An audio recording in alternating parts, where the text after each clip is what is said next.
This guy wakes up in a classroom, and before he can even look around, the teacher tells everyone to gather on the sports field for the awakening ceremony. The school beauty Luna is the first to approach the awakening crystal, and she instantly awakens an S-rank class called Purification Saint. Next, it's our guy Pluto's turn. On his way up the stairs, he crosses paths with Luna, who whispers, "Don't let me down." But Pluto simply ignores her and walks up to the crystal. The moment he touches it, such a powerful aura surrounds him that it shocks everyone. Everyone expects him to awaken some kind of unique class, but instead, he awakens the Necromancer class. The entire field falls dead silent because Necromancer is the weakest C-rank class. Necromancers can only summon one soldier every 30 minutes, and there's supposedly no way around this limit. The principal is disappointed, and Pluto is just devastated by his luck. But then he receives a system message telling him that, specifically for him, the summoning limit has been removed. That means he's secretly a one-man army that no one can stop. Yet the principal simply yells at him to stop spacing out and move along. As he walks away, every student gives him mocking looks and whispers about what an unlucky loser he is. Some bastards go even further, openly talking trash about our boy, but Pluto ignores them all. There's only one person who doesn't mock him, Luna. And just as our boy is about to pass her like everyone else, she shocks him by offering to help him grind levels in the dungeons.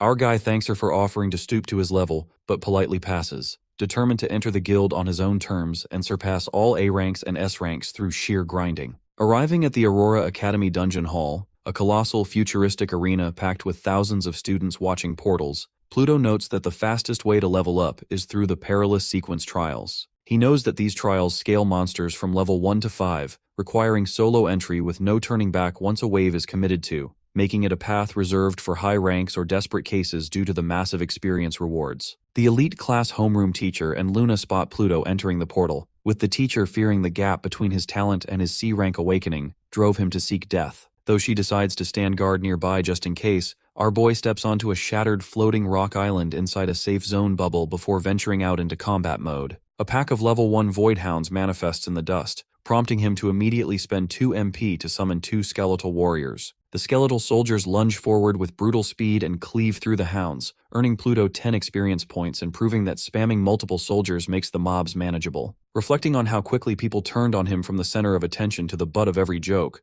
memory flashes show the instructor yelling at him, Adrian taunting him, and a soldier from his past calling his people an inferior race too low to even be slaves. Fueled by these shared looks of disdain, Pluto's face hardens into absolute, ruthless determination. He spends his remaining MP to summon a full squad of 10 skeletal warriors with drawn swords, resolving that no matter what happens, he will never let that happen again and will become the strongest regardless of his C-rank status. Knowing 2 soldiers per target offers maximum efficiency, our hero immediately sends them forward to strike down the Voidhounds on floor 1. Given that each kill awards 20 experience points, Pluto calculates that reaching level 2 will take under 10 minutes, especially since his MP naturally recovers at a rate of 1 point per minute. As the skeletal soldiers advance with screeching sounds, they effortlessly slice through the remaining hounds. This rapid victory triggers a level up for our guy, bringing him to level 1 with 5 unallocated stat points and a 30% MP recovery bonus. Recognizing that high MP is his primary lifeline to summon massive squads mid-combat, he instantly dumps his stat points into his magic pool, increasing his MP from 10 to 15. With his upgraded magic capacity allowing him to hold 15 summons simultaneously, he pushes directly to floor 2. Transitioning to the next floor, our hero encounters level 2 gray wolves in a grassy field. His skeletal army ruthlessly strikes down the wolves for 40 experience points each. Since his base physical stats make him a fragile glass cannon,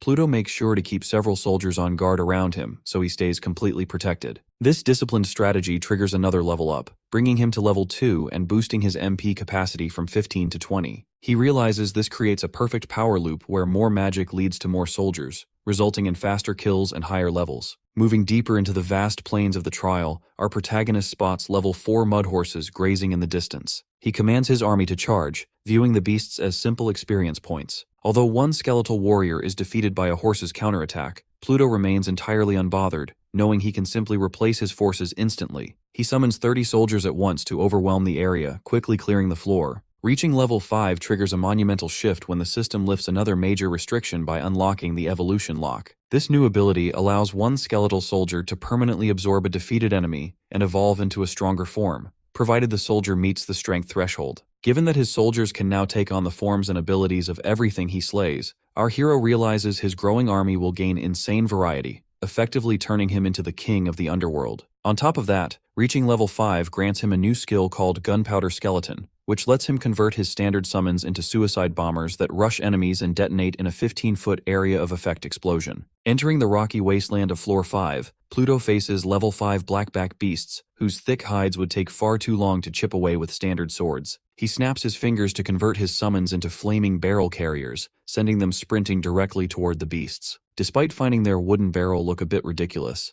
our guy watches in awe as the massive fiery detonations completely vaporize the armored monsters, granting him a massive 100 experience points per kill and proving the sheer power of his new area of effect skill. After wrapping up the trial, Pluto realizes he urgently needs proper caster gear to boost his survival stats. Since sequence trials only award experience points without dropping physical loot, he decides he will need to visit the pro shop. Leaving the portal area completely unscathed, our boy strolls right past his stunned elite class teacher, who cannot believe a C-rank necromancer managed to clear sequence trials and hit level 5 in under an hour. Driven by sheer shock, the teacher rushes straight to Principal Julian Kingsley's office to report what happened. Although the principal initially dismisses the update as a waste of time during a busy post-ceremony schedule, the teacher explains how mathematically impossible it is for a standard level 0 necromancer with a single summon limit to survive sequence trials, let alone reach level 5 in 60 minutes. Given that such a feat defies standard class limitations, this leaves the principal completely bewildered by our hero's true capabilities. Outside, Pluto reviews the pro shop prices and realizes even a basic staff costs 10 gold, making direct shop purchases out of reach for now. Due to this financial roadblock, he decides to farm actual dungeons for equipment drops. Moving toward the entrance of the level 5 giant Rhino Mountain dungeon, our boy passes a wiped student team lamenting their defeat. Choosing the gold difficulty to test his limits, he steps through the portal onto a high mountain trail overlooking a massive canyon, instantly summoning his soldiers to push toward the boss. With 35 base MP alongside his natural regeneration rate, Pluto's army quickly swells into a massive legion of hundreds marching through the terrain. The skeletal soldiers clash with a herd of level 5 rock rhinos, but their sword attacks spark uselessly off the monster's heavy stone armor. Understanding that physical strikes are ineffective here, our protagonist instantly converts his forces into walking gunpowder bombs. The resulting chain explosions blow through the rhino's defenses, granting massive experience that pushes Pluto to level 6 with 33% toward his next rank. A colossal, stone-armored giant rock rhino king suddenly emerges to block the path, roaring over the battlefield. Unfazed by the boss's massive size, our boy reveals that he strategically stockpiled nearly 100 gunpowder skeletons around the area beforehand. He commands the entire circle of walking bombs to detonate simultaneously, creating a titanic shockwave that vaporizes the boss before it can even make a move. The kill awards 5,000 experience points, instantly propelling Pluto to level 7. Suddenly, an intricate staff with a scythe blade drops onto the battlefield. Checking the item details, our protagonist realizes he hit the jackpot by securing a rare tier giant rock staff, which provides 10 defense and a massive 30 MP boost. Since rare gear normally costs over 100 gold, he celebrates his incredible luck, noting that the added defense covers his physical weakness, while the extra magic stat expands his army capacity even further. After dumping his new level points into magic, Pluto calculates his new 75 MP pool, enabling him to field up to 75 soldiers at a time. Exiting the dungeon terminal, he is immediately confronted by Adrian Blackwood and his arrogant entourage. Adrian flaunts his newly acquired rare armor while mocking our boy for being a useless C-rank failure, offering to let Pluto become his servant in exchange for leftover gear and female attention. When Adrian's group continues to taunt and laugh at him, our protagonist maintains a cold gaze and shuts down the entire conversation with a direct two-word dismissal. Infuriated by the sudden brush-off, Adrian grips Pluto by his tie with a furious glare. Fortunately for our boy, Adrian's female companion immediately intervenes, reminding him that combat is strictly banned inside the dungeon hall and carries serious detention consequences. At that exact moment, a stern hall official rushes over with his security detail to break up the potential brawl. Adrian quickly changes his tune, claiming they are just old classmates messing around, which allows the official to issue a stern warning to disperse and stop loitering. Leaning in close with a sinister smile, Adrian promises to end our hero the moment they step outside before taking off with his crew to reach level 5. Although Pluto knows he could have easily crushed the arrogant student right then and there without security intervention, the officer offers a reassuring word, advising our hero to seek him out if those troublemakers cause any more issues. Pluto turns toward the dungeon portal to begin his grind, but the security official steps forward to stop him, assuming a low-rank student would struggle without a party in such a high-level zone. However, the official freezes in sheer shock upon recognizing the giant rock staff in our guy's hands. Pluto calmly notes that he intends to burn through all 4 of his daily dungeon runs. The officer realizes that this specific staff only drops from the Giant Rock Rhino King on gold difficulty or higher, forcing him to accept the mind-blowing reality that this lone student just soloed Giant Rhino Mountain. Flanked by his heavily armed skeletal soldiers, our hero strides directly into the portal, determined to maximize his daily gains. Back outside, the security official watches the entrance in complete disbelief, sweating as he realizes that clear-cutting gold difficulty dungeons solo at such a low level is a feat even S-rank awakeners cannot achieve. Inside the mountain trial, the massive Giant Rock Rhino King roars ferociously and lunges forward. Pluto simply grins, using his strategic setups to trigger a colossal explosive blast that severely batters the boss. As the creature gasps for air, our protagonist triggers a second massive detonation, completely vaporizing the monster while his skeletal army shrieks in victory. Repeating this efficient demolition tactic, Pluto clears through his remaining runs with ease, collecting plenty of high-value equipment to sell off later. By the time he steps out of the portal to rest for the upcoming rookie professional test, our protagonist has reached level 9 with an expanded magic pool of 85 MP and boosted physical defense. The following morning, a massive crowd of students gathers in the Aurora Academy courtyard, buzzing about the arrival of observers from the nation's elite Azure Dragon Guild. Peers compare their progress, with most hitting level 2 or 4 after intense group farming. Passing casually through the crowd, our hero silently marvels at how exceptionally slow their leveling pace is compared to his own. Adrian spots Pluto and immediately taunts him, proudly boasting about hitting level 5 and asking if our guy found anyone to carry his weak class. An instructor takes the stadium platform, hushing the crowd to officially launch the rookie professional test. He highlights that top prospects will receive guild backing and bonus epic gear from the academy, while introducing the esteemed vice chairman of the Azure Dragon Guild, Elder Aaron Crowley. The instructor outlines the challenge, explaining that Elder Crowley will continuously generate enemy summons in isolated test rooms over 30 minutes, with every kill earning a single point. Panic ripples through the crowd over competing against a level 70 master until Elder Crowley steps in to adjust the terms. He reassures the students that all summons will be locked to level 1 and individually controlled, promising to halt the trial for anyone who feels overwhelmed. Relieved by these manageable parameters, the students cheer in excitement. Taking advantage of the situation, Adrian mockingly predicts that our protagonist will struggle to secure a single kill, vowing to torment him further once he makes the top 5. Pluto refuses to back down and instantly challenges Adrian to a wager on who ranks higher. Amused by what he perceives as pure delusion, Adrian accepts and lets Pluto set the stakes. They finalize the bet, agreeing that the loser must crawl on the floor and bark like a dog in front of the entire academy. The instructor officially kicks off the test, prompting Principal Kingsley to activate the spatial arrays for Elder Crowley. Stepping into the individual arena spaces alongside Luna and Adrian, our hero finds himself face-to-face with a squad of bronze soldiers. Pluto summons his skeletal warriors to test their strength, and his troops effortlessly shatter the bronze soldiers into pieces. Observing how fragile these foes are, our boy notes that the test would have been a nightmare under his original single summon restriction. Meanwhile, Elder Crowley senses an unusually fast initial clear and decides to increase the difficulty. A larger wave of bronze soldiers materializes around Pluto, but his skeletal squad manages the field smoothly by maintaining a strict 2-to-1 tactical ratio. On the viewing balcony, Elder Crowley notes the impressive speed of the clear and commends the Academy's talent to Principal Kingsley. Eager to identify this prodigy, the principal demands to see the live leaderboard, only for both him and the elite class teacher to gasp in shock as Pluto sits firmly at rank 1 with 15 points, a score that rapidly climbs past 20 while other top students trail far behind. Principal Kingsley struggles to comprehend how a C-rank necromancer could break class limits, wondering if his record-breaking 200 talent points are responsible. Elder Crowley reflects on his own past achievement of 99 talent points,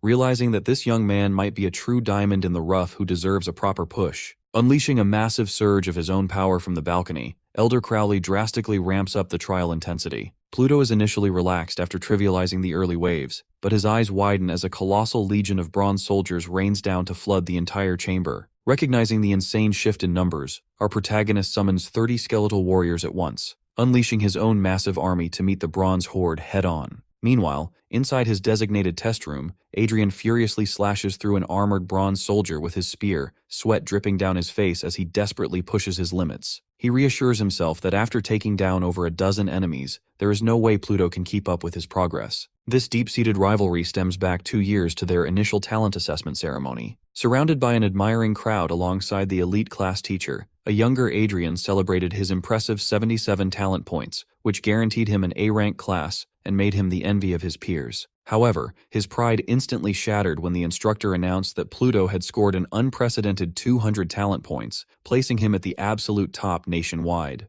Although the teacher advised the elite students to simply keep pace with Pluto, Adrian grew deeply bitter. As the second heir of the prominent Blackwood family, he refused to accept being outshined by an impoverished orphan. Channeling that long-held resentment back into the present moment, Adrian screams furiously and unleashes a devastating downward strike that shatters another bronze soldier, convinced his Berserker Knight class will crush a weak necromancer and force his rival to publicly humiliate himself. His efforts bring his score to 15 points. Inside his own test room, Pluto stands completely calm, holding his giant rock staff while his skeletal army effortlessly cleaves through waves of bronze enemies, causing his score to rapidly surge from 79 to 100 points. Surveying the battlefield, our boy notes that his force has been reduced from 30 soldiers down to 16, realizing that high casualties are unavoidable when dealing with such massive enemy hordes. Because his mana is already half depleted and more bronze soldiers could drop at any second, our protagonist recognizes the need to keep summoning, though he wonders why the spawn rate suddenly spiked and if the other students are facing the same pressure. Up on the viewing balcony, Principal Kingsley and the elite class teacher stare at the leaderboard in total disbelief,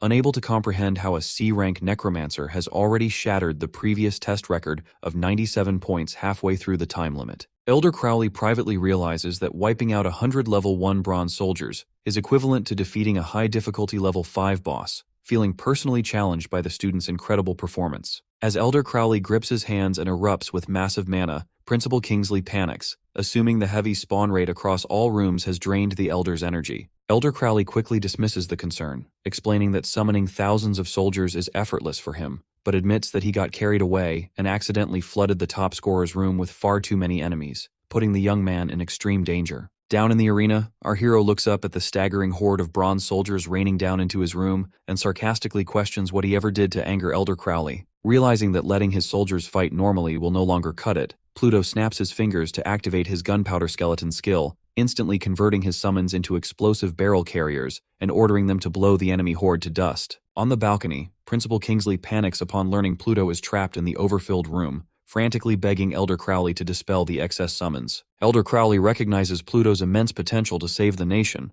but knows delays are dangerous. Before he can act, the elite class teacher urges them to wait, pointing in shock at the scoreboard as Pluto's score rapidly surges past 300 points. Astounded, Principal Kingsley worries Pluto is barely holding on and begs again for a recall, but Elder Crowley insists on seeing the young man's limits, promising to intervene the moment his scoring speed drops. Inside the test room, colossal chain reaction explosions continuously detonate across the arena floor, engulfing the descending bronze army in violent fire and thick smoke. The continuous barrage pushes our boy's score to 800 and then 900 points in seconds. As the thick smoke begins to clear, Pluto spots a few heavily battered survivors among the ruined, armor-littered terrain. Unfazed by the war zone he created, our guy commands his skeletal warriors to finish off the remaining targets, officially capping his final score at an astonishing 1,000 points. A stunned silence falls over the viewing balcony as the principal and teacher realize every single summoned soldier has been completely eliminated. Recognizing that a freshly awakened student capable of clearing such an impossible wave possesses unprecedented talent, Elder Crowley declines the principal's offer to bring the boy up to the balcony, deciding instead to personally go down and meet our protagonist face to face. When Principal Julian Kingsley urgently reminds Elder Crowley that the overall examination is still underway, the Elder steps onto a teleportation circle and completely dismisses any concerns about the other participants. Because his movement within the city boundaries does not disrupt the active summons in the other rooms, Elder Crowley recognizes that validating our hero's astronomical score takes absolute priority, fueling his drive to meet the boy face to face immediately. Inside the shattered test room, Pluto stands holding his giant rock staff surrounded by cratered ground. Since the wave contained over 100 enemies, he notes that relying on his gunpowder skeletons was the only way to avoid a disastrous outcome. His quiet moment is suddenly interrupted by another teleportation circle forming right beside him. Suspecting additional threats, he orders his skeletal warriors to immediately box in the arriving target. Multiple skeletal blades halt mere inches from Elder Crowley's throat as he fully materializes, prompting Pluto to quickly order his troops to stand down. Elder Crowley immediately questions how a standard C-rank necromancer, who should be bound by a strict one summon limit every 30 minutes, managed to field an entire army in such a short time frame. Our guy breaks out in a cold sweat and contemplates how much to reveal. Recognizing the young man's internal panic, Elder Crowley waives the need for detailed excuses and focuses purely on whether this extraordinary power is under control and can be trusted to protect the nation. Reminded of his core purpose for receiving a second life, Pluto decides that gaining the backing of Azure Dragon Guild's vice chairman is essential to his goals. Resolving to reveal just enough of his hand, he activates his summoning magic, bringing forth towering flaming skeletal warriors to demonstrate his unique gift. He clarifies to the stunned elder that the universal cooldown, single target, and duration limits simply do not apply to him, confirming that his necromancy is completely unrestricted. Realizing that our hero single-handedly commands an endless, tireless army that requires zero physical supplies, Elder Crowley recognizes Pluto's value extends far beyond that of a mere talented rookie. The vice chairman immediately resolves to bring this discovery straight to the guild's overall chairman to secure our guy's future, promising to return the following day. Just as Elder Crowley prepares to teleport away, he pauses to present Pluto with an exceptionally rare gift on behalf of the guild. Pluto immediately recognizes the golden item as a blessing key, an extremely scarce drop with a 0.1% rate from standard dungeons. Since a blessing rift scales dynamically to the user's level while offering random monster types, vastly superior experience compared to sequence trials, and incredible equipment drops, Pluto marvels at receiving such an exclusive item. Dropping the key directly into our hero's hand, Elder Crowley vanishes in a flash of light, leaving Pluto determined to dive straight into the blessing rift as soon as the test fully wraps up. A facility-wide announcement from Principal Kingsley signals that the 30-minute time limit has officially elapsed. In a separate battle-damaged test room, Adrian kneels on the floor, panting heavily against his spear after taking down roughly 40 enemies. Overwhelmed by arrogant delusion, the bitter student convinces himself that his effort is enough to completely outclass Pluto and secure the highest score in the entire academy. The instructor's voice echoes across the complex, commanding all students to leave their test chambers and gather in the main courtyard for the final score reveals. Exhausted students collapse outside the academy building, trading scores and complaining about how brutally hard it was to defeat even a few level 1 bronze soldiers during the 30-minute exam. Spotting Pluto in the bustling crowd, Adrian Blackwood aggressively strides forward and grabs him by his tie. Confident in his own performance, Adrian taunts our boy about their earlier wager and demands to know if he is ready to crawl on all fours and bark like a dog in front of the entire student body. Principal Julian Kingsley steps up to address the gathering, hushing the students to announce the top 5 results of the Day 1 rookie test while instructing the rest to retrieve their scores from their homeroom teachers. The principal begins reading from the leaderboard, calling out Tristan Ashcroft in 5th place with 39 points, which leaves nearby students stunned by the high standard. Adrian gloats about scoring higher than 5th place, briefly worrying that his score might be too flashy before the principal officially announces Adrian in 4th place with 41 points. Slinging his arm around our boy's neck, Adrian urges him to hit the floor and bark, dismissing Pluto's calm insistence that the test is not over by insisting a necromancer could never crack the top 3. The announcements continue as Principal Kingsley reveals Luna Viramont in 3rd place with 77 points, prompting her to celebrate cheerfully while onlookers marvel at how a support-type purification saint outclassed higher-ranked combat classes. Next, Colin Lancaster takes 2nd place with 95 points, leaving the Combat S-rank student frustrated as he demands to know who could possibly beat him. A heavy silence falls over the crowd as Principal Kingsley stares at the board in shock before announcing our protagonist in 1st place with an unprecedented score of 1,000 points. The entire academy erupts in utter disbelief over a score that shatters the previous record of 97. Both Luna and Colin stand frozen in pure shock, with Colin calculating that such a score required over 33 kills per minute. Meanwhile, Adrian trembles in sheer terror, completely unable to process how his rival achieved the impossible. Pluto notes that Adrian lost the bet. Adrian stumbles backward onto the grass in a sweating panic, accusing our hero of cheating because a C rank could never score that high, though Pluto simply asks if he is backing out. Surrounding students quickly turn on Adrian, pointing out his hypocritical arrogance and demanding he honor the wager now that Pluto has crushed the record. Desperate to avoid humiliation, Adrian violently drops to the ground and points at Pluto, shouting that something is wrong with the results, but the crowd heckles him for being a sore loser. Interrupting the drama, Principal Kingsley calls Pluto to the stage to receive epic quality gear provided by the Azure Dragon Guild. Our boy turns his back and walks away, telling Adrian he will not waste his breath on trash and ordering him to stay out of his sight. While surrounding students remark on Pluto being too soft-hearted for letting Adrian off easy, Adrian glares venomously at our hero's departing back, screaming threats that he will surpass him as an A rank and kill him later. Pluto pauses and releases an enormous, terrifying, dark skull aura from his back, causing Adrian to flinch aggressively and recoil in sheer horror before Pluto casts a cold glance back and continues toward the stage. Upon reaching the platform, Pluto is congratulated by Principal Kingsley, who presents 3 epic gear options for him to choose from to match his class. Evaluating the rewards, our protagonist recognizes that the giant rhino heavy armor with 50 defense and the wolf-fang longsword with strength and agility boosts are meant for tanks and warriors, making them useless for a summoner. Choosing the Moonveil robe, Pluto instantly equips it to gain a massive 50 MP boost, raising his total magic pool to 135 MP and allowing him to field 50 additional soldiers per summon. Principal Kingsley raises Pluto's arm to officially crown him the Day 1 Rookie Test Champion, sending the crowd into wild cheers as they chant our guy's name. The principal concludes the event by reminding the students that the Ultimate Guild entrance test hits in 1 month,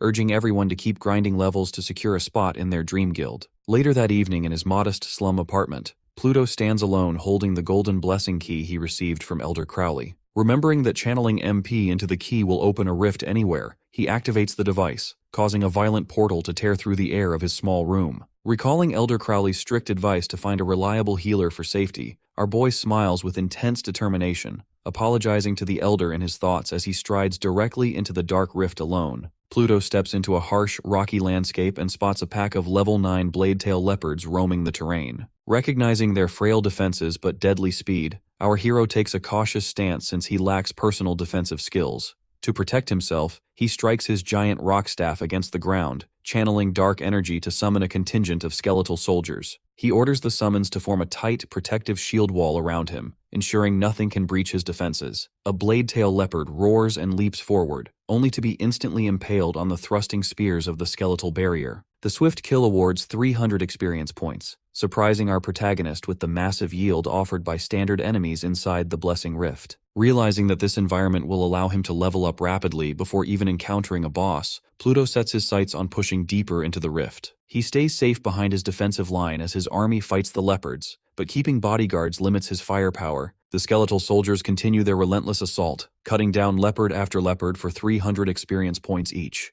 This steady accumulation of power triggers a bright aura around our boy, officially elevating him from level 9 to level 10. Reaching double digits unlocks a brand new skill called Death Glare, which summons the massive Eye of the Dead to inflict a severe terror state on anyone who makes eye contact. The system reveals that this ability costs 5 MP and completely locks down an enemy's actions for up to 5 seconds based on the level gap. However, it carries a steep 24-hour cooldown charge that normally makes it a single-use option. Pluto recognizes that while average mages consider the skill impractical due to its long recharge, his restriction removal allows him to completely bypass the cooldown and spam the hard crowd control indefinitely as long as his magic pool holds up. Interrupting his thoughts, a sudden violent impact shakes the ground as a giant blade-tail leopard king steps forward, roaring aggressively at the intruders. Caught off guard by the premature boss encounter, our protagonist quickly regains his composure and commands his army to surround and eliminate the beast. However, the boss moves with such terrifying speed that it shatters several skeletal soldiers instantly, threatening to wipe out the entire vanguard before a full circle can form. Realizing his physical front line cannot contain the target, Pluto channels dark energy around his body and decides to field test his newly acquired skill. Our boy calls out directly to the giant beast, drawing its furious gaze directly toward the towering red eye manifesting behind him. The activation of Death Glare releases a powerful, rippling shockwave that instantly freezes the blade-tail leopard king in its tracks, locking it under a dark aura of absolute terror. Noting that his higher level guarantees the maximum 5-second freeze, Pluto snaps his fingers to convert his summons into explosive gunpowder skeletons. He commands the suicide bombers to charge the paralyzed boss, resulting in a series of massive fiery detonations. As the fear state wears off, the beast furiously emerges from the smoke, charging forward in a desperate bid to counterattack.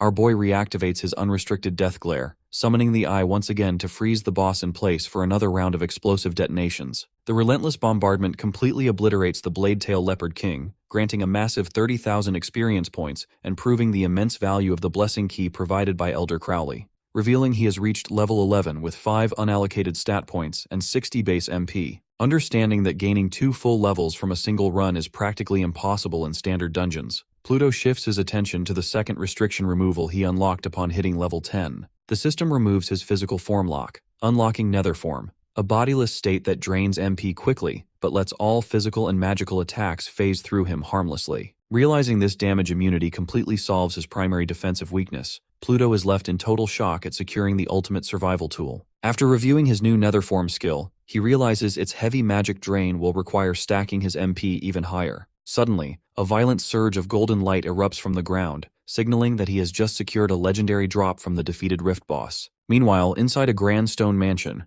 Adrian Blackwood sits on a couch fuming over his recent public defeat. Overflowing with embarrassment, he grips his wine glass so tightly that it shatters in his palm, prompting his concerned staff to clean up the mess while preparing for an incoming guest. Adrian ignores his bleeding hand, consumed entirely by thoughts of taking revenge on our protagonist. A bowing servant soon announces the arrival of the visitor, and Adrian orders the staff to clear the room immediately so they can speak in private. As the guest passes through the hallways, the nervous servants whisper amongst themselves, identifying the man as Cedric Thornhill, a ruthless level 38 A-rank Hawkeye marksman with 33 successful assassination contracts to his name. Cedric strides into the room wearing a dark blue cloak and hat, casually doubling his standard rate under the assumption that the hit involves vulnerable targets. When Adrian attempts a polite handshake, the hitman completely ignores the gesture and throws himself onto the couch with an arrogant posture. Realizing the target is male, Cedric mockingly assumes an A-rank warrior like Adrian would only need outside help if the mark were an elite S-rank contender.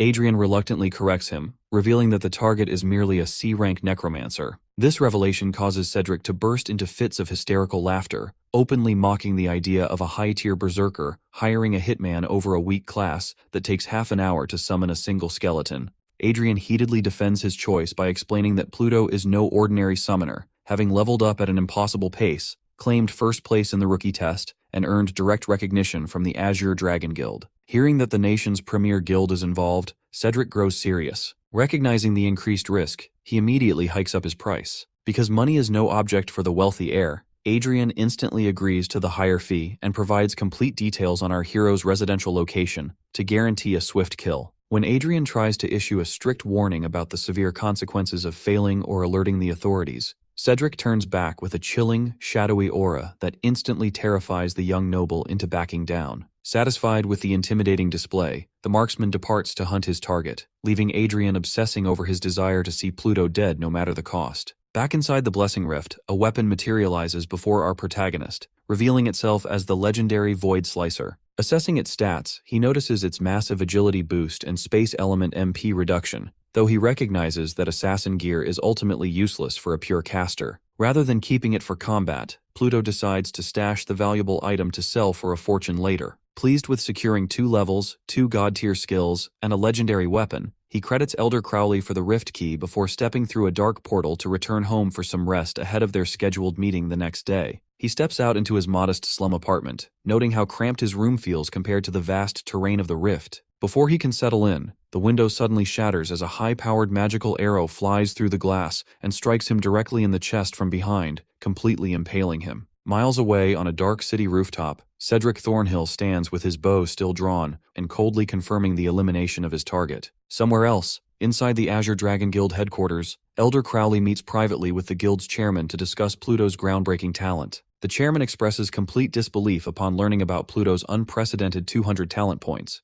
noting that even his own legendary record of 120 points pales in comparison. Because such immense potential could fundamentally change the military standing of Nation A, the chairman eagerly inquires about the young man's class. However, his enthusiasm quickly turns to skepticism when Elder Crowley reveals our protagonist awakened as a C-rank necromancer, as lower-class tiers typically cap a student's maximum potential. Elder Crowley immediately counters this concern by explaining that Pluto has completely shattered standard class boundaries by acquiring unrestricted summoning abilities, allowing him to command an endless undead legion provided he has enough magic power. After confirming that no temporary items or high-tier equipment were involved, the amazed chairman demands an immediate meeting, only to learn that Elder Crowley already gifted Pluto a blessing key and advised him to enter a high-risk rift with a support class. Recognizing the young necromancer's true value, the chairman concludes that our protagonist could serve as the nation's ultimate trump card in the impending war. Meanwhile, back in the city skyline at night, the ruthless hitman laments missing out on the blessing key while waiting for Pluto's teammates to emerge and discover the body. His cocky attitude instantly collapses into sheer confusion when the rift portal closes with no outside team stepping out,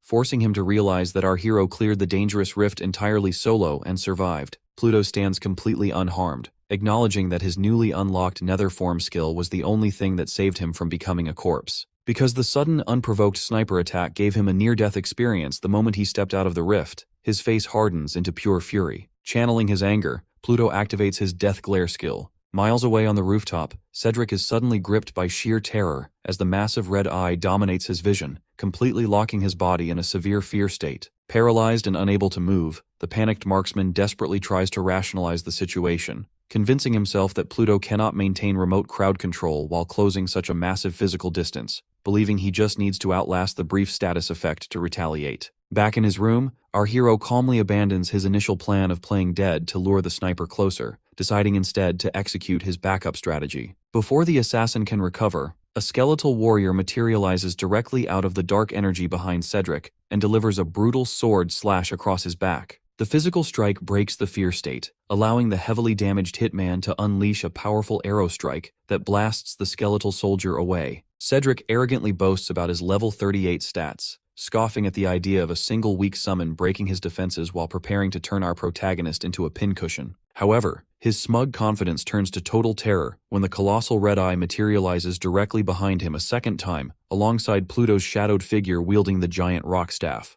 Cedric desperately convinces himself he can still win if he avoids continuous lockdown, believing Pluto is bound by the standard 30-minute summon cooldown. Our guy looks out the shattered window, realizing that an assassin at least 5 levels above him will barely take damage from a single skeleton. Given that he possesses an unrestricted magic pool that never runs out of forces, our boy firmly strikes his staff against the floor, channeling a massive dark aura to unleash a fresh wave of undead warriors. Seeing dozens of skeletons rapidly materialize completely shatters Cedric's confidence, leaving him terrified by Pluto's rule-breaking power. Realizing he was misled about the target's true strength, the hitman curses Adrian Blackwood as Pluto orders his army to attack. Dozens of skeletal warriors rapidly scale the sheer glass exterior of the skyscraper. When the first skeletal warrior lunges at Cedric, Pluto gazes up at the towering building from below, privately wishing necromancers possessed flight abilities to speed up the process. A short time later, the cornered hitman finds himself pinned to the ground, defensively raising his hand as multiple armed skeletal warriors point their sharp blades directly at his throat. Cedric frantically tries to negotiate his safety by offering his future services,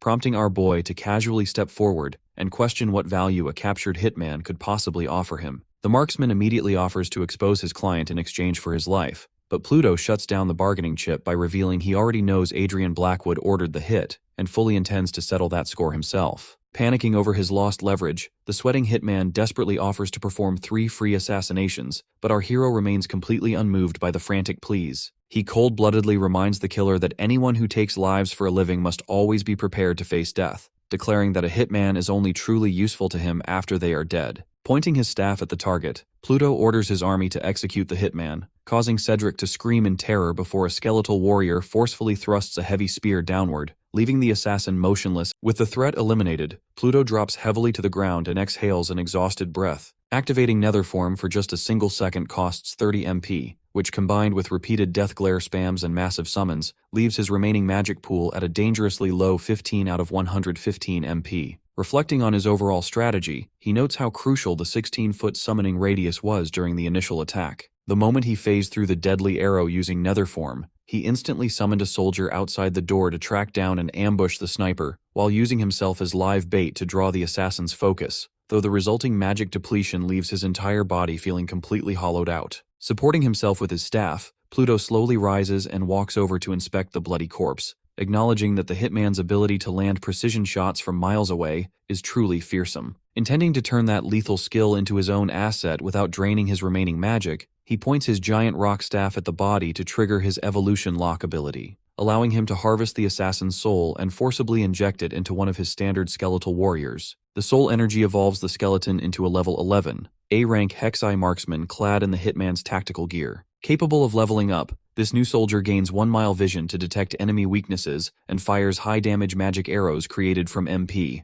Analyzing his new unit's stats, Pluto realizes that its massive visual range translates directly into equivalent attack distance, granting him the ultimate long-range undead asset. However, a sudden system alert interrupts his thoughts by warning that the evolution process remains incomplete, rendering the marksman entirely incapable of participating in combat. This unexpected roadblock leaves our protagonist thoroughly confused about what crucial element might be missing from the ritual. While contemplating the situation, his eyes fall upon an intricately designed blue bow left resting on the floor. He realizes that this weapon originally belonged to the slain assassin, prompting him to pick up the epic-grade mana-forged bow to review its stats. Although the item only provides a standard magic power boost, he decides to test his theory by handing the bow directly to his skeleton. The moment the Hexai marksman grips the weapon, a surge of intense energy violently erupts around its body as it unleashes a loud shriek. This final piece completes the evolution process, confirming to Pluto that even undead units require proper equipment before they can enter battle. Expressing his approval, our hero instructs the marksman to use the weapon temporarily until he secures better equipment. Suddenly,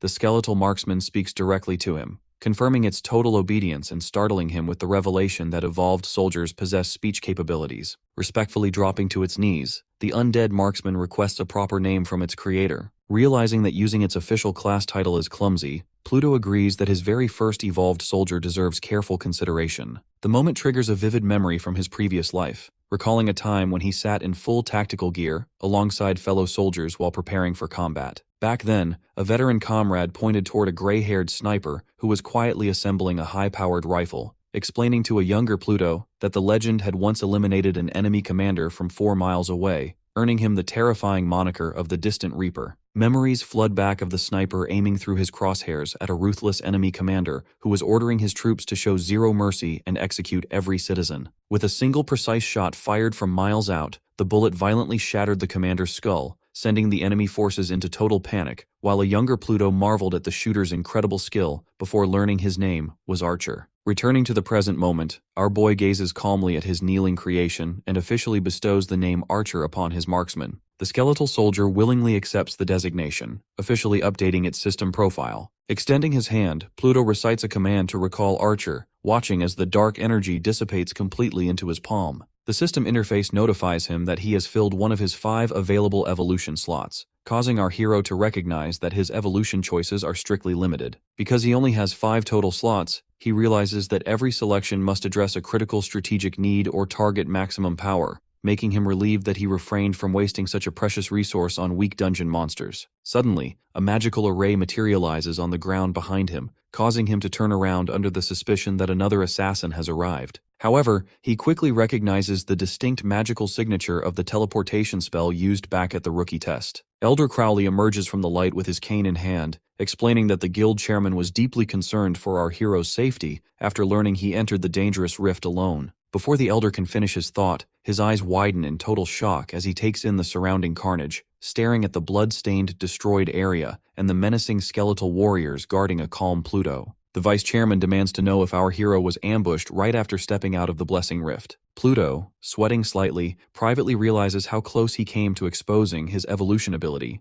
knowing that recalling Archer just 1 second later would have revealed everything. When Elder Crowley demands to know the status of his designated support teammate, our protagonist hesitates, forcing the vice chairman to realize that his warning was ignored and the dangerous rift was cleared entirely solo. Furious over the reckless decision, Elder Crowley stresses the catastrophic cost to the guild and the nation if Pluto were to die, though our boy confidently assures him that equal-level dungeons pose zero threat to his abilities. Recognizing the exact same headstrong arrogance that characterized the guild chairman's youth, Elder Crowley shifts the subject to his unexpected midnight visit. He explains that after reporting our hero's groundbreaking situation, the chairman deemed it critical enough to order an immediate escort to Azure Dragon headquarters to prevent any further incidents. Looking around, Pluto learns that guild intelligence and logistics will handle the entire cleanup and complete a full background check on the attacker before they even arrive at headquarters. Descending to the street below, he expresses confusion over walking instead of using a teleportation array like the ones used at the academy and inside his room. Elder Crowley explains that because he lacks a space-type class, he cannot create arrays at will and merely holds access rights to pre-constructed portals created by dedicated space professionals. He clarifies that the array used to enter the apartment was a temporary, one-time spell etched directly onto our hero's robe, which shatters and dissipates into the air moments later. Soon after, a sleek black car pulls up, and 2 uniformed logistics staff step out to greet them. Elder Crowley instructs the crew to clear the assassin's corpse from the roof and deliver an identity report immediately before ordering Pluto into the vehicle. As the car speeds away, the 2 logistics members discuss the unbelievable sight of the vice chairman personally escorting a student directly to the chairman,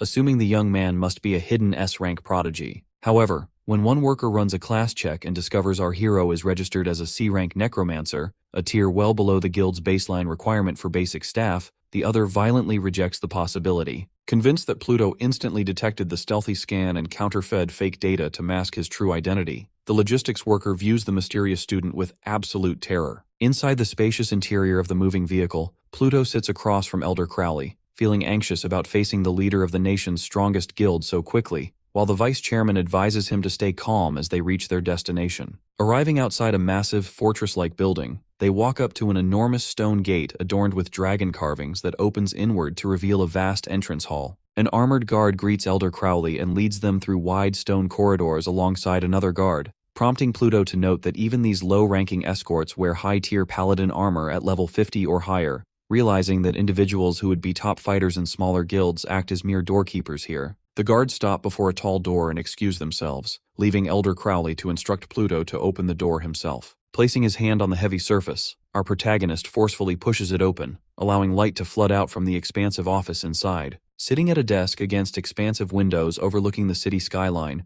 Azure Dragon Chairman Victor Langley immediately reveals the full profile of the slain attacker, identifying him as Cedric Thornhill, a B-rank wanted assassin known as the Distant Reaper, with over 30 successful kills. Observing that the theoretical limit for an S rank to beat an A rank involves a 3-level gap, the chairman stands up and gazes down at Pluto, demanding to know how much power he is hiding after a C rank successfully eliminated an A rank assassin 7 levels higher, someone who should have sniped him long before he could summon an army. As the system identifies Victor Langley as an S rank bloodline warrior, dark, menacing energy heavy with pure killing intent radiates from the chairman, leaving Pluto staring back in total shock. Meanwhile, at his residence, Adrian Blackwood sits alone on a couch, staring at his phone in a state of extreme stress and frustration. He repeatedly attempts to reach Cedric Thornhill, only to be met with automated network notifications that the number is temporarily unavailable. Having waited an entire night for what was promised to be a 3-minute contract, Adrian aggressively crushes the phone in his fist, violently shattering the device into pieces. Realizing that hired assassins cannot be relied upon, he reaches for a secondary phone on a nearby table to contact his older brother for assistance. When his brother picks up,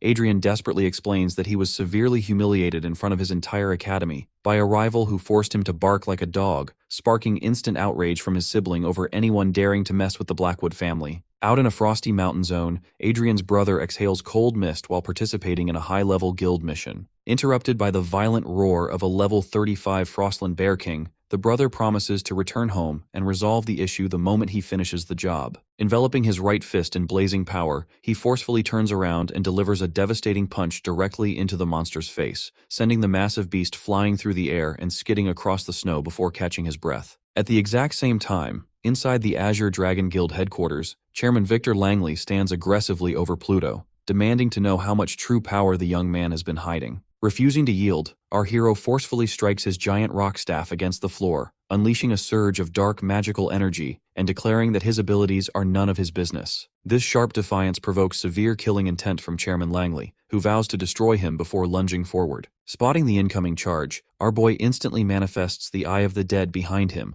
while summoning a fresh squad of skeletal warriors, intending to use the crowd control and summons to breach the sealed office walls and gain room to maneuver. Unfortunately, Chairman Langley's dark armored power proves completely overwhelming. Encased in a heavy aura, the chairman charges forward entirely unaffected, shattering the Death Glare skill in a fraction of a second, as the system registers a fear duration of less than 1/100th of a second. Pluto watches in total shock as the chairman effortlessly smashes through his skeletal warriors, reducing them to bone fragments in an instant. Realizing his control abilities failed to slow the opponent down, our protagonist focuses his dark energy to field a line of suicide units, ordering them to blow the room open. A gunpowder skeleton instantly sprints forward and detonates in a violent blast against the chairman's body. Recognizing that the guild leader is attempting to tank the attacks head-on, our hero orders a full legion of screeching gunpowder skeletons to charge continuously into the rising flames, subjecting the chairman to a relentless barrage of explosions. The resulting chain reaction triggers colossal blasts that blow through the upper glass windows of the headquarters building,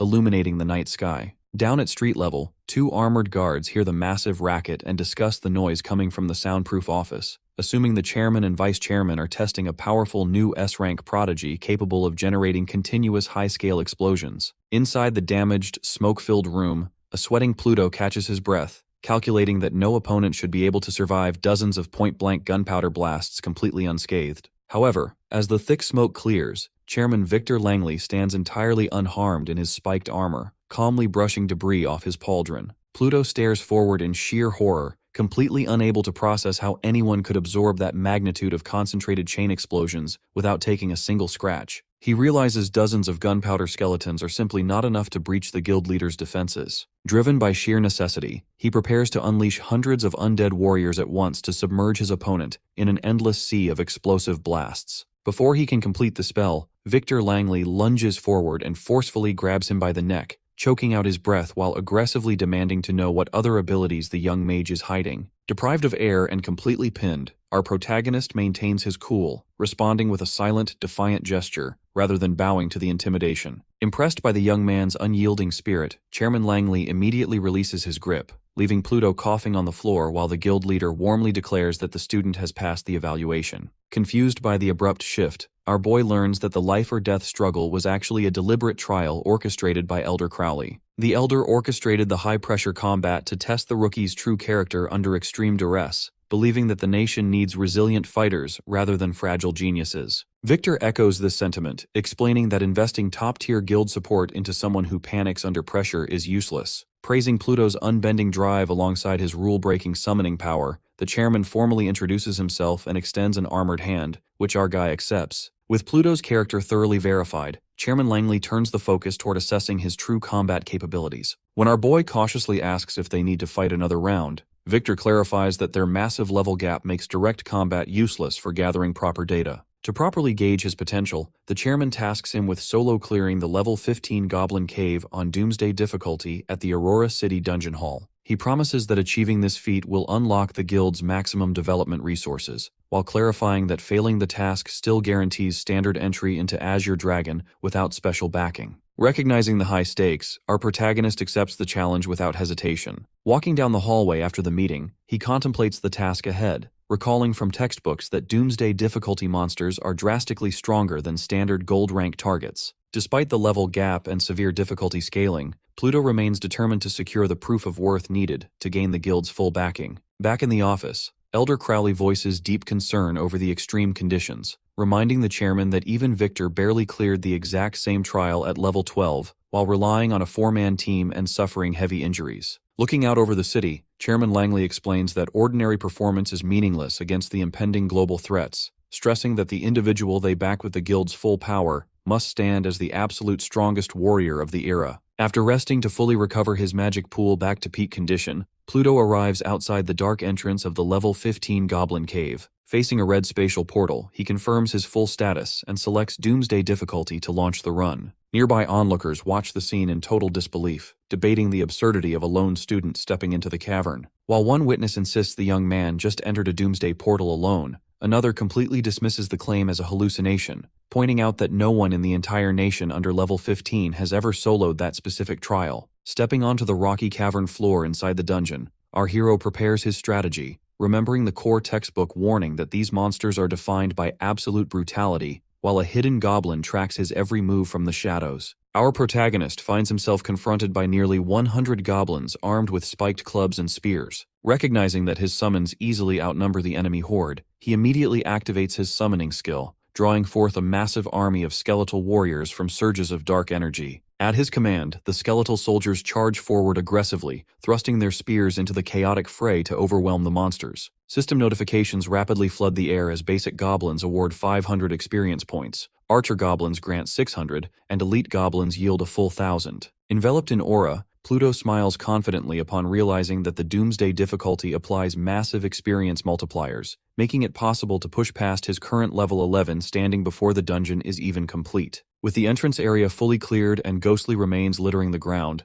the skeletal warriors push deeper into the dark cavern. Following closely behind his marching army, Pluto briefly contemplates his 16-foot summoning radius, wishing he could extend the range enough to stand safely at the entrance while his soldiers sweep the entire complex. Admitting that such an idea might be dreaming too big, he continues forward as his soldier ruthlessly slash through an elite goblin, securing another 1,000 experience points. Because the path grows quiet so quickly, our protagonist suspects the run is almost over, yet he remains alert, knowing Chairman Langley would never set up such a simple test. Suddenly, violent vibrations shake the entire cavern, causing dust to fall from the ceiling as skeletal warriors move into a tight defensive guard around their master. Sensing that something massive is approaching, Pluto orders his forces to sprint forward and engage the threat. Seconds later, the skulls of his skeletal warriors are violently shattered and sent flying backward through the air. Stunned by the sheer raw power required to pulverize his summons so effortlessly, our protagonist realizes he has encountered the dungeon boss. The cave wall explosively bursts outward in a cloud of dust and falling boulders,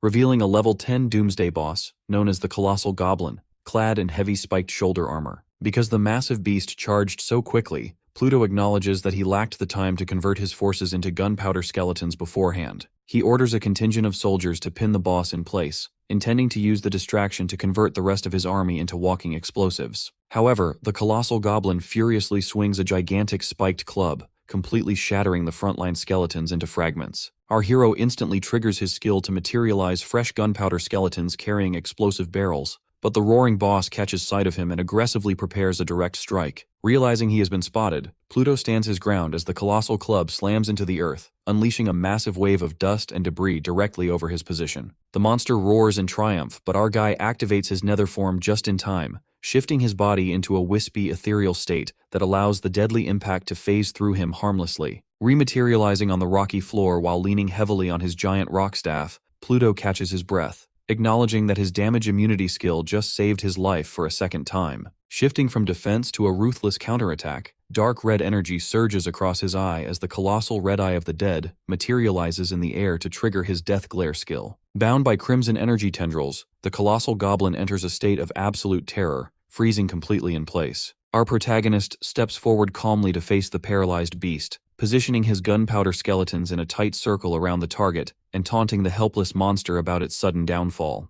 The explosive barrels ignite simultaneously, triggering a series of massive fiery blasts that completely engulf the colossal goblin in a destructive inferno. As the defeated beast lies motionless on the cavern floor, Pluto stands calmly in the settling dust, surprised by how quickly the doomsday boss went down. Expecting a long war of attrition, he grows suspicious when the kill fails to level him up from level 11. Turning his head with mild confusion, he notes that unlike every previous dungeon clear, no system completion notice appeared. Given that textbooks warn that certain complex dungeons contain multiple bosses that must all be eliminated for true clearance, Pluto realizes another major threat remains deeper inside the cave. Walking purposefully into the dark cavern tunnel alongside his skeletal warriors and gunpowder skeletons, our boy immediately spots multiple armored elite goblins standing guard. Knowing he needs to plow through the defense, he orders his troops to charge. The skeletal army violently clashes with the vanguards, securing a steady stream of experience points from basic and elite kills. As the number of elite goblins rapidly spikes, Pluto recognizes they are approaching the final stage. Suddenly, a massive, echoing roar shakes the cavern as heavily armored goblins gather in the dusty distance. Realizing the initial waves were merely the tip of the iceberg, Pluto prepares for the true fight ahead. When the surrounding minions spot the intruder, 3 colossal boss goblins emerge from the shadows alongside a horde of over 100 armed monsters. Gripping his giant rock staff, our hero assesses his status window, calculating that using nether form and fighting the first colossal goblin drained his magic pool down to 75 out of 145 MP. Recognizing that hesitating over resource management will lead to defeat, he orders his skeletal army to attack as the furious goblin bosses command their horde to consume the intruder. One of the towering bosses leaps high into the air and violently smashes an enormous metal hammer into the ground, sending massive chunks of debris flying across the battlefield. As the skeletal warriors clash fiercely with the goblins in the dusty chaos, Pluto observes the brutal combat from a distance. Because the power gap is so massive, his regular soldiers struggle to even get close to the bloodthirsty beasts. He calculates that his remaining magic pool cannot sustain spamming Death Glare long enough to take down all 3 bosses. However, knowing that a level up restores 30% of his total magic, he realizes that if his MP dries up before leveling, facing 3 bosses guarantees absolute death. With no other choice, he decides to go all in and summons his evolved asset. Archer, the Hexeye marksman, materializes beside Pluto and draws his blue magic bow. Our master orders the marksman to focus fire on the leftmost goblin boss. Channeling dark energy, Pluto hits the target with Death Glare, instantly paralyzing the boss in a state of absolute terror. He rapidly converts nearby summons into gunpowder skeletons, sending them to swarm the paralyzed target. Massive fiery explosions entirely consume the beast, granting another 12,500 experience points. Gritting his teeth while sweating under the extreme stress, our hero checks his status window to find his experience bar at 98%,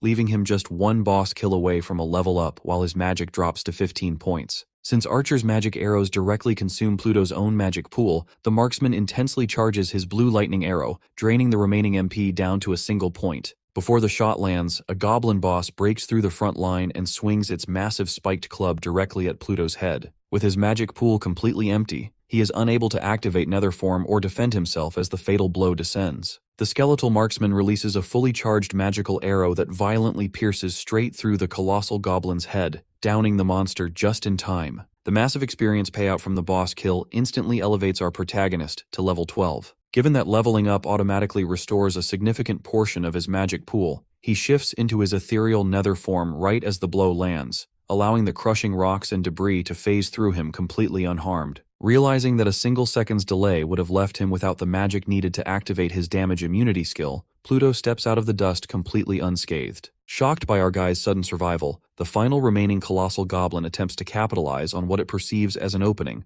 only to find our boy standing confidently on top of its own weapon. Now backed by his replenished magic pool, Pluto prepares to go on the offensive. He manifests the colossal Eye of the Dead directly behind the monster. The terrifying skill completely paralyzes the boss in a state of absolute fear. Capitalizing on the immobilization, Pluto commands Archer to finish off the target. The skeletal marksman immediately complies, drawing back his surging bow and firing a devastating magical arrow directly into the boss's head to drop it permanently. Watching the giant beast collapse, Pluto notes that Archer's fully charged shots can eliminate same-level Doomsday difficulty bosses in a single strike, proving that evolved summons far surpass both standard skeletons and high-tier dungeon monsters at equal levels. Recognizing the incredible power of these units, he reminds himself to select his remaining 4 evolution slots with extreme caution to construct the ultimate undead legion. With all 4 bosses eliminated, the surviving green goblin minions begin trembling in visible terror before our protagonist. Although the dungeon mobs express clear fear, Pluto refuses to show any mercy, viewing the remaining monsters as simple fuel to accelerate his personal growth. He orders his standard skeletal army to charge forward and execute the terrified horde. When Archer prepares to join the fray, our hero steps in and commands the marksman to stand down. Because Archer's charged attacks draw heavily from Pluto's personal magic pool,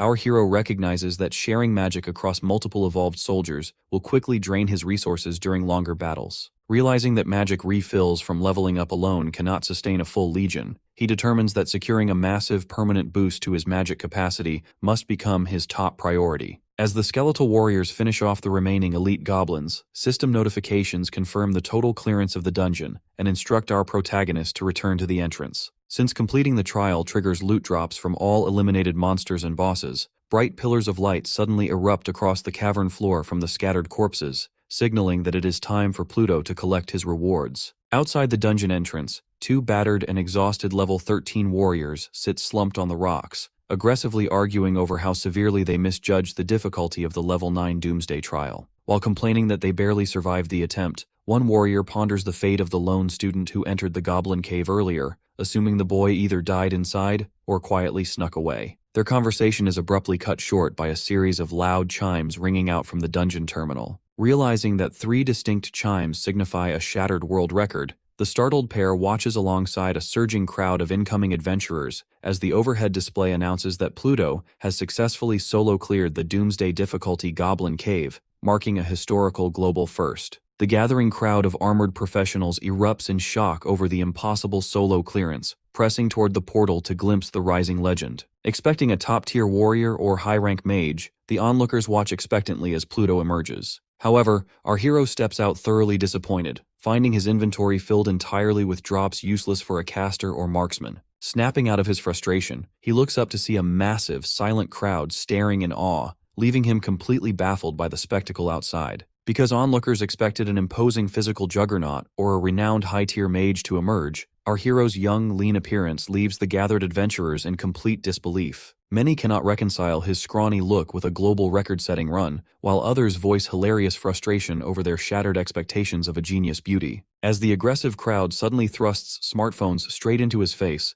desperate adventurers shower him with party invitations, recruitment offers from prominent organizations like the Starlight Guild, and direct requests for dungeon carries from high-rank support professionals. Overwhelmed by the deafening noise and intrusive devices, Pluto forces his way through the dense crowd and sprints away to find a quiet space. While catching his breath in isolation, he marvels at how strongly people react to a simple Doomsday solo clearance, feeling like a rare specimen under an intense microscope. Shaking off the madness, he pulls out his cracked phone to notify Azure Dragon Guild leadership that he completed the assigned trial. At that exact moment inside Azure Dragon Guild headquarters, Elder Crowley stands in the chairman's office urgently advocating on Pluto's behalf. Because Chairman Victor Langley maintains exceptionally harsh testing criteria due to dangerous external threats, Elder Crowley stresses that our protagonist has only been a professional for a few days. The vice chairman warns that losing such an unprecedented young talent to a trial mishap would be a catastrophic loss for Nation A, urging the chairman to at least permit a single healer to accompany the rookie into high-risk zones for survival insurance. Accepting his vice chairman's passionate plea, Chairman Langley relents and grants permission for Pluto to bring one support partner, strictly capping the allowance there. Relieved by the concession, Elder Crowley worries that the impatient young necromancer might rush headfirst into danger without proper preparation, prompting him to call Pluto immediately. When the vice chairman answers the incoming call to deliver the good news about bringing a support partner, our boy interrupts to report his actual progress. The sudden news leaves Elder Crowley frozen in absolute shock, prompting a curious Chairman Langley to demand an immediate update. Struggling to process the reality, Elder Crowley reveals to his leader that Pluto has already solo cleared the Doomsday difficulty Goblin Cave and shattered the global record. Stunned by the impossible feat, Chairman Langley snatches the phone to speak with our hero directly. After confirming that the rookie successfully passed the extreme evaluation, the chairman's stern demeanor briefly breaks into a wide, triumphant grin as he praises the young man he personally selected. Instantly shifting back to a serious posture, the chairman announces that they must discuss crucial matters in person. When Pluto offers to travel directly to headquarters, Chairman Langley declines and instructs him to meet at 8 o'clock tonight in Room 1 of the Sunview restaurant in Aurora City. Later that evening, Pluto stands before the grand, traditional architecture of the Sunview restaurant, reflecting on its status as the most prestigious establishment in Nation A. Since the venue caters exclusively to elite professionals from the 5 major guilds or multimillionaires, our hero hesitates as he checks his limited funds. Realizing he has only 10 gold coins on hand because he lacked the time to sell his dungeon loot,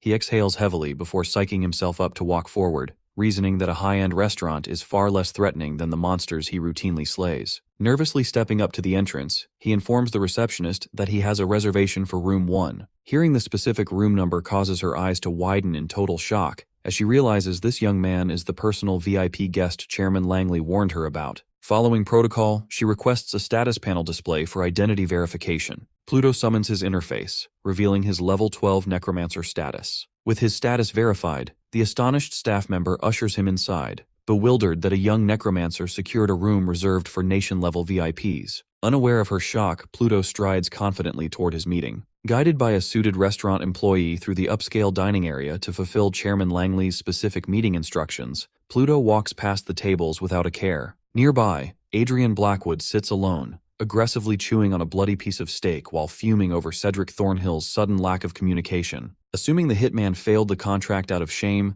the bitter heir consoles himself with the belief that his older brother will eliminate our protagonist after finishing his high-level mission, taking solace in the luxury meal he believes Pluto could never afford. His smug composure instantly shatters when our hero walks calmly past his table, revealing that Pluto is very much alive. Refusing to accept being outpaced in leveling, Adrian mocks Pluto for daring to step into such an expensive establishment. The restaurant staff member steps in to check on the commotion, prompting our boy to express his utter annoyance at the persistent noble. Adrian stands up to aggressively remind Pluto that the venue requires minimum table spends in the thousands and private rooms in the tens of thousands, insisting that a poor orphan from the slums has no business being there. When the employee sternly interrupts to warn Adrian that the boy is an honored VIP guest, the villain bursts into hysterical, manic laughter. He dismisses the staff member's warning, mockingly asserting that Pluto's temporary status as a prospect candidate gives him zero right to act like guild royalty. Fueled by the endless harassment, our protagonist unleashes an intense, menacing aura from his body, causing the arrogant noble to recoil in sudden terror. Sensing an imminent disaster, the employee screams in pure panic, desperate to stop a fight that would get combatants hunted by all 5 major guilds and cost him his job. As dark power continues to manifest around our boy, the panicked employee begs him to calm down, fearing his career is over. However, Pluto clarifies that he merely wants to show his former classmates something before materializing the intricate mana-forged bow he claimed from the slain assassin. Recognizing the weapon as Cedric's, Adrian stares in absolute horror as our hero confirms the hitman's death by his own hands, openly daring the terrified villain to send any further assassins his way. Sweating profusely as the realization sinks in that a C-rank necromancer eliminated a level 18 A-rank hitman, Adrian watches in silent shock as Pluto dismisses the weapon and instructs the employee to guide him to his reserved private room. Watching our protagonist walk away, Adrian twists in pure rage and humiliation over losing to our guy in both power and wealth. Unable to contain his desperation, he screams after our hero, warning him that hiding behind Azure Dragon will not save him because other powerful guilds exist in Nation A. Before he can finish his rant, a hand firmly grips Adrian's shoulder from behind, prompting an unknown voice to question if the young noble is publicly belittling the nation's premier guild. Driven by panic, Adrian blindly swings his heavy halberd backward, only for the strike to be effortlessly blocked by an armored Azure Dragon guard standing beside Elder Crowley. Recognizing the vice chairman glaring down at him, Adrian drops his weapon and frantically scrambles backward on the floor, desperately apologizing for the accidental attack. Elder Crowley sternly reprimands the villain for publicly slandering Azure Dragon and assaulting guild leadership, declaring that he must teach him a lesson. Desperate to avoid a beating, Adrian screams that combat is strictly forbidden inside the Sunview restaurant, insisting that even the vice chairman must obey the rules of the 5 major guilds. At that exact moment, Chairman Victor Langley steps out directly behind Elder Crowley, overriding the brat's defense by coldly declaring that he himself embodies the rules. Surging with an aggressive, suffocating aura, Chairman Langley points a single finger at the terrified antagonist, releasing a massive shockwave that violently launches Adrian through the air and crashes him through the restaurant window, loudly proclaiming that anyone who messes with Azure Dragon's VIP receives the exact same treatment. Amid a shower of falling, shattered glass, the arrogant student hits the street below. The sudden commotion immediately draws panicked bystanders around his paralyzed body. Foaming at the mouth with his eyes rolled back, his condition prompts onlookers to urgently call for an ambulance. Looking up into the venue, the crowd recognizes the 2 high-ranking figures standing inside as Chairman Victor Langley and Vice Chairman Aaron Crowley. The observers quickly deduce that the student thrown into the street must have provoked the chairman's personal guest,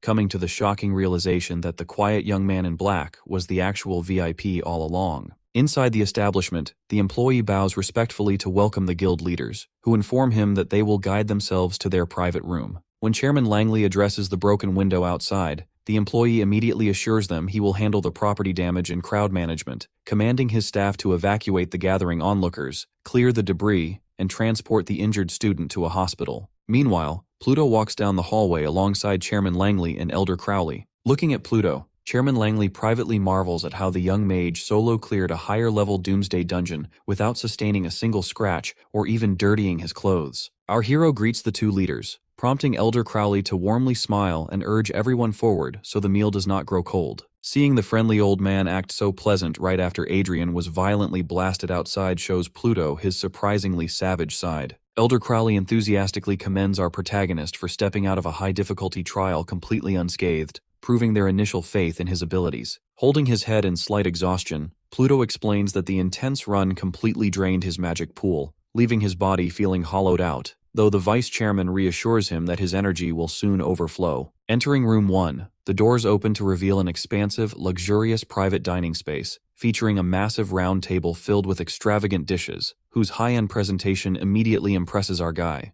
Guiding Pluto to a seat, Elder Crowley encourages him to eat freely, explaining that he ordered the kitchen to prepare specialized buff dishes cooked by life support professionals. When our boy asks about these professional meals, the vice chairman clarifies that consuming them grants substantial combat enhancements, including accelerated magic recovery, speed boosts, defensive buffs, and increased strength. Elder Crowley hands him a piece of blue-striped demon beef tenderloin, prompting Pluto to try the food and instantly trigger a 200% magic recovery buff. Amazed by the dramatic shift, he feels his dried-out magic source rapidly surging back to life. Elder Crowley continues serving various special dishes, explaining that despite being temporary, these strategic foods provide massive stat boosts for strength, agility, defense, and stamina recovery. Sometime later, our boy sits reclined in his chair completely stuffed, with food smudged on his face and powerful enhancement auras radiating off his body. Feasting on the entire array of enhanced meals leaves him feeling superhuman, backed by lingering timers for elevated magic regeneration, physical stamina, defense, agility, and raw power. Cleaning his mouth with a napkin, Chairman Langley shifts the focus to business, officially congratulating Pluto on passing his evaluation and welcoming him as a member of Azure Dragon. However, due to the unique nature of his abilities, the chairman explains that they must minimize his public exposure by hiding his official membership and preventing him from displaying his skills before large crowds. as massive power inevitably attracts dangerous jealousy. Our hero accepts these conditions, prompting Chairman Langley to test his knowledge regarding their true foreign enemies. When Pluto identifies hostile nations C and Z, the chairman confirms that these foreign powers represent severe threats that actively infiltrate assassins to eliminate competing elites. Elder Crowley adds that exposing a pro who breaks class limits to command one-man armies would force these enemy nations to attempt his immediate destruction. This revelation causes Pluto to tightly clench his fist in intense anger, internally questioning why every world remains trapped in continuous war, which causes a dark surge of killing intent to erupt around his body. Surprised by our boy's fierce reaction, Elder Crowley observes that human conflict, while dangerous, does not represent the ultimate threat to their survival. Bewildered by the idea of a threat worse than warring nations, Pluto listens closely as Chairman Langley prepares to reveal the ultimate truth of their world. In the eyes of an entirely different race, their whole planet is merely a vast hunting ground waiting to be harvested. Unraveling the true nature of their world, the chairman clarifies that rifts are divided into two distinct categories. Unlike the controlled blessing rifts that require specific keys to open where a user chooses, calamity rifts spawn at complete random across mountains, dense forests, or populated cities. Furthermore, while monsters inside blessing rifts scale directly to a professional's level, calamity rifts feature completely unpredictable monster types, quantities, and levels that far surpass standard beast power. The most critical distinction, however, lies in directional flow. While humans choose when to step into blessing rifts without fear of monsters escaping into the human realm, the demon beasts originating from calamity rifts possess the terrifying ability to cross directly over into the human world. This fundamental reality causes Pluto to realize that for these extra-dimensional monsters, humanity's realm serves as nothing more than a vast hunting ground waiting to be harvested. Because these uncontrollable tearings present a far greater threat to human survival than neighboring hostile countries, the situation is dire. However, Chairman Langley emphasizes that scattered calamity rifts are merely a minor nuisance compared to the true despair facing their world. Every decade, a colossal rift measuring over a kilometer in height tears open within a nation, accompanied by hundreds of smaller calamity rifts opening simultaneously across the territory. Through this central tear, an overwhelming demon beast overlord known as the Demon King descends to slaughter humanity, forcing the target nation to commit its absolute total strength to a brutal struggle known as a rift war. The atmosphere grows heavy as Chairman Langley reveals that the next rift war is scheduled to strike in just 1 year. Shocked by the brief timeline, our protagonist questions why such a devastating historical event never appeared in educational textbooks. Elder Crowley explains that to prevent widespread panic among ordinary citizens and low-tier professionals, every government strictly censors information regarding these cataclysmic events. Evaluating the intense underlying anxiety buried deep within both leaders, Pluto correctly deduces that Nation A is the designated target for the impending invasion. Having spent his previous life facing brutal military conflicts, our hero instantly recognizes the familiar, uncontrollable trembling that stems from an impending war. Because of this, he briefly slips up by voicing his internal thoughts aloud before quickly regaining his composure. To address how leadership predicted the invasion location so far in advance, Elder Crowley explains the existence of the Oculus Guild, a neutral international organization that trades future prophecies for profit by recruiting prophetic professionals worldwide. Because their seers can accurately predict the exact coordinates of a colossal rift 2 years before its arrival, nations receive advance warning. Addressing our hero's concern regarding potential opportunistic invasions from hostile foreign powers like Nation C and Nation Z during such a crisis, Elder Crowley outlines an absolute global law. Once the predictive guild confirms a battleground,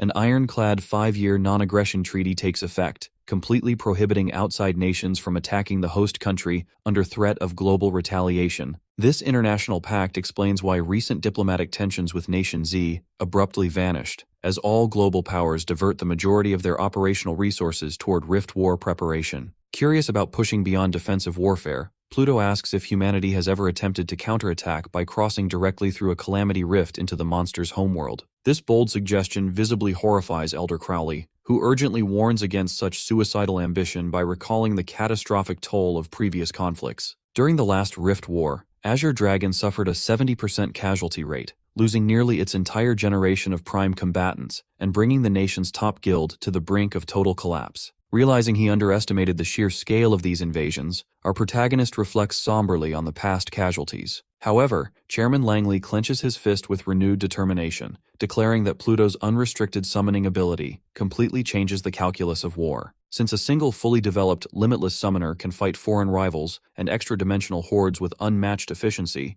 the chairman stresses that our hero alone possesses the power to rewrite the destiny of their entire nation. Chairman Victor Langley establishes that Pluto has exactly 1 year to prepare for the impending invasion, promising that he will personally throw the full backing of the Azure Dragon Guild behind him throughout this crucial time frame. To kick off this unconditional support, the chairman directs Elder Crowley to present their official welcome gifts, prompting the old man to set a heavy black briefcase onto the dining table. Opening the case reveals an extraordinary collection consisting of a silver eye-shaped pendant, a purple gemmed ring, and 3 ornate golden keys. The first artifact presented is the Phoenix Eye, a legendary quality item created by the leader of the Phoenix Guild. Because elite artifacts typically carry strict level restrictions that prevent low-level mages from equipping them, Chairman Langley highlights that this specific pendant is exceptionally rare due to its level 1 requirement. The artifact allows its user to instantly teleport across any distance to an associated holder every 72 hours, serving as an emergency assembly tool for the chairman of the 5 major guilds when confronting national crises. Since only 6 exist worldwide and Azure Dragon holds 2 as the nation's premier force,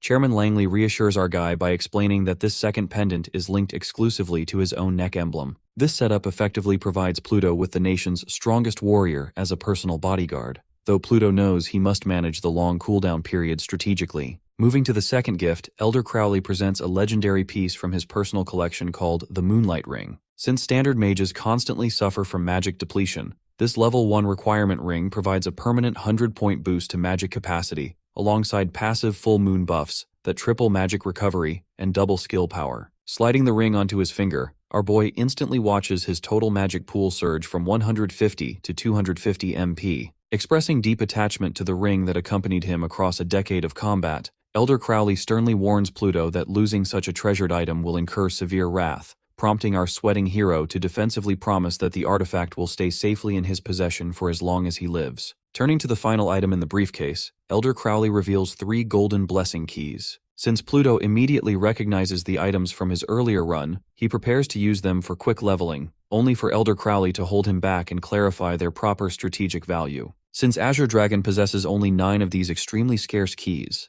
the old man explains that they must not be wasted at lower levels. Instead, our hero must reserve them until he encounters a strict leveling roadblock or reaches a high enough baseline level to maximize the exponential experience yield and superior gear drops offered by high-tier Rift beasts. Accepting the advice to hold off on the keys, Pluto asks the 2 leaders for an alternative high-yield grinding spot to accelerate his growth. Elder Crowley reveals that they have already selected the ideal location, directing our boy toward the Apex Dungeon Hall. Recognizing the facility as a massive complex built jointly by the nation's 5 major guilds, Pluto grows eager to test himself in a zone celebrated for having the widest variety, highest difficulty, and richest rewards in the entire country. To grant him access, Elder Crowley hands over a golden teleportation crystal capable of instantly transporting a user to any Apex Dungeon Hall nationwide, while Chairman Langley instructs our hero to target Hall number 3 first because its level 10 to 25 range perfectly fits new guild recruits. Feeling fully energized and backed by peak condition, Pluto prepares to charge straight into the trial, prompting Chairman Langley to issue a serious warning about the human dynamics inside the hall. Because the complex houses arrogant elite talents from across the 5 major guilds, the chairman warns that a new face will likely attract trouble. Out of concern for the nation's future combat potential, Chairman Langley makes a personal request for Pluto to avoid engaging in true combat with other recruits, knowing the arrogant youths would stand absolutely no chance against our boy's rule-breaking power. Pluto readily promises to avoid confrontation whenever possible. To handle unavoidable situations, Elder Crowley advises displaying the golden teleportation crystal, as even arrogant recruits recognize the immense authority carried by Azure Dragon's highest-tier token. With all gifts delivered and business concluded, Chairman Langley reminds Pluto to utilize the Phoenix Eye if emergencies arise. Holding the golden crystal in his hand while reflecting on his powerful new arsenal, our protagonist silently vows not to let the guild leaders down. In the dead of night, a violent bolt of lightning strikes down from the sky directly onto the roof of the Sunview restaurant, instantly teleporting Pluto to his next destination. Chairman Victor Langley and Elder Crowley remain at the dining table to discuss the aftermath of the recent attacks. Elder Crowley anticipates rapid growth from Pluto before their next meeting. Because of this, Chairman Langley emphasizes that removing imminent threats from the young mage's path is an absolute priority. Intelligence confirms that the person who hired the assassin was none other than Adrian Blackwood, the very student Chairman Langley violently blasted out the window earlier. Recognizing why the usually refined chairman lost his temper, Elder Crowley notes that Adrian's ability to frequent an elite venue like the Sunview restaurant proves he comes from a background of significant influence. Chairman Langley explains that while Adrian's father is merely a non-professional local tycoon, Adrian himself is an A-rank student whose older brother serves as an elite captain in the White Tiger Guild. This connection concerns Elder Crowley, given that the leader of the White Tiger Guild, Tyler Brown, is notoriously hot-tempered and overprotective, meaning any conflict with the captain could spark a full-scale clash between the two major guilds. However, Chairman Langley firmly asserts that Pluto represents the entire future of the nation, declaring that not even the White Tiger chairman himself will stop Azure Dragon from eliminating this threat. To guarantee the young hero's safety, Chairman Langley orders the immediate arrest of Adrian Blackwood, declaring that if the student resists, he must be executed on the spot. Elder Crowley readily accepts the mission, insisting on conducting the operation openly under Azure Dragon's official name. By making the arrest loud and public, the leaders deliberately draw all hostility from the Blackwood family and the White Tiger Guild directly onto Azure Dragon, absorbing the danger themselves to protect Pluto while he matures in secret. Meanwhile, the Golden Crystal transports our hero directly into the vast, bustling expanse of Apex Hall No. 3, where massive crowds of high-level professionals actively form teams, trade gear, and broadcast dungeon completion records. Taking in the overwhelming scale of the facility, Pluto remembers his core objective to level up as quickly as possible so he can unlock further restriction removals. Knowing that every dungeon inside the hall yields far superior experience points compared to normal zones, he seeks the absolute highest yield trial available to avoid wasting time testing dungeons individually. Before he can search for answers, a young guide named Layla Shaw approaches him, introducing herself as a frequent grinder who offers dungeon information for a fee of 1 gold coin per question. Since our guy currently holds only 10 gold coins and has not yet exchanged his recent dungeon loot for cash, he carefully weighs his resources before handing over a coin to ask which specific dungeon offers the maximum possible experience payout. Layla explains that professionals cannot challenge dungeons more than 3 levels above their own rank. As a result, Pluto's level 12 standing caps his access at level 15 trials. Excluding large-scale raid zones, she identifies the level 15 Abyss Spider Nest as the absolute highest yield dungeon for his tier. However, Layla cautions him that the Abyss Spider Nest requires a lengthy wait because the trial contains massive hordes of tiny, fast-moving spiders that ambush from every angle, making party formation a slow and dangerous necessity to avoid severe injuries. When Pluto casually asserts that he has no need to wait or form a party, Layla assumes he already possesses an elite team and points toward a bloodied, heavily injured 5-man squad resting nearby to illustrate how even specialized teams suffer gruesome casualties inside the nest. Unfazed by the grim sight of the battered veterans, our hero calmly turns away and reveals that he has no squad, intending instead to challenge the deadly dungeon completely solo, leaving the guide frozen in absolute wide-eyed shock over his unbelievable claim. Nearby, a group of rugged adventurers standing behind Layla laughs mockingly at the situation. Pointing fingers directly at our boy, the group loudly ridicules the idea of a necromancer attempting to clear the high-tier trial, derisively reminding him that dungeons are not designed with kindergarten difficulty. Feeling responsible for drawing such negative attention, Layla lowers her head guiltily and apologizes for speaking too loudly. Pluto calmly reassures her that he is completely used to such reactions. Desperate to prevent a tragedy, the young guide reaches out to beg him to reconsider, warning of the fatal risks, though our guy simply thanks her for the dungeon information and continues walking toward the portal. Approaching the entrance, he reviews the system panel displaying the details for the level 15 Abyss Spider Nest. Seeing that the trial houses over 1,000 monsters alongside Doomsday record times, he realizes the sheer volume of enemies will grant an insane experience yield, fueling his excitement to level up past his current level 12 standing. Because this marks his very first time facing such a massive mob density, he decides to play it safe by selecting Hero difficulty to properly test the waters. Watching him step directly into the portal, 2 bloodied adventurers express total disbelief that a solo traveler would ignore their visible injuries and choose such a high difficulty, with an S-rank class member declaring that a C-rank necromancer will not last 5 minutes before crawling back out in defeat. Stepping through the portal, Pluto finds himself standing alone inside a massive dark cavern, heavily covered in thick gray spider webs. Smelling the rot in the air while hearing faint crawling sounds echo through the darkness, our boy strikes his giant rock staff against the ground to ignite dark flaming energy and summon his skeletal army. Spotting hundreds of tiny green spiderlings rushing out from the shadows, Pluto recognizes that the monsters are delivering themselves right to his doorstep. He commands his skeletal soldiers to charge forward and wipe out every last spider, securing a steady stream of 25 experience points per kill. However, the tide quickly turns when a swarm of tiny spiderlings completely covers a skeletal warrior's armor and bones, leaving the soldier entirely immobilized. Realizing that his standard skeletal troops struggle to strike such tiny, fast-moving targets, Pluto snaps his fingers to activate his gunpowder skeleton conversion.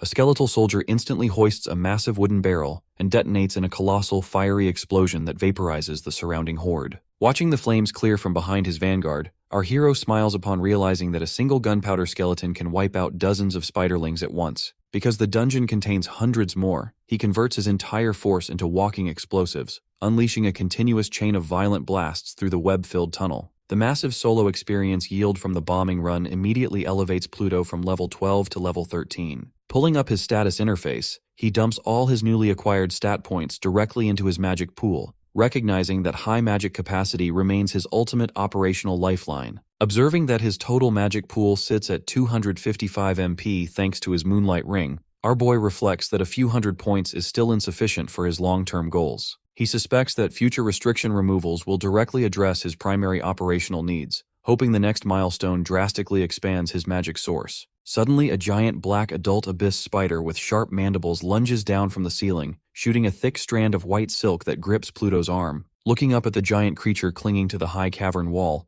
our hero realizes that standard gunpowder skeletons cannot reach targets elevated dozens of meters in the air. Channeling dark energy, Pluto smiles confidently and summons his evolved marksman, Archer, ordering the skeletal sniper to pierce the target. Archer draws back his magic bow, fully enveloping an arrow in surging lightning before launching a devastating shot straight up into the ceiling. The resulting explosive impact completely chars the adult spider, sending its lifeless corpse crashing to the ground while freeing our hero from the web. Expressing gratitude for his marksman's unique reach, Pluto reflects that an evolved Hexi marksman should be capable of more than just single precision shots. As scores of additional adult abyss spiders aggressively emerge from the dark crevices above, our protagonist prepares for a complete bloodbath. To clean up the hordes of close-range spiders, he orders his gunpowder skeletons to charge forward while carrying their explosive barrels. As these walking suicide bombers rush directly into the web-covered corridors, massive fiery explosions violently erupt across the area, instantly wiping out clusters of enemies and yielding 50 experience points per kill. With the immediate area clear,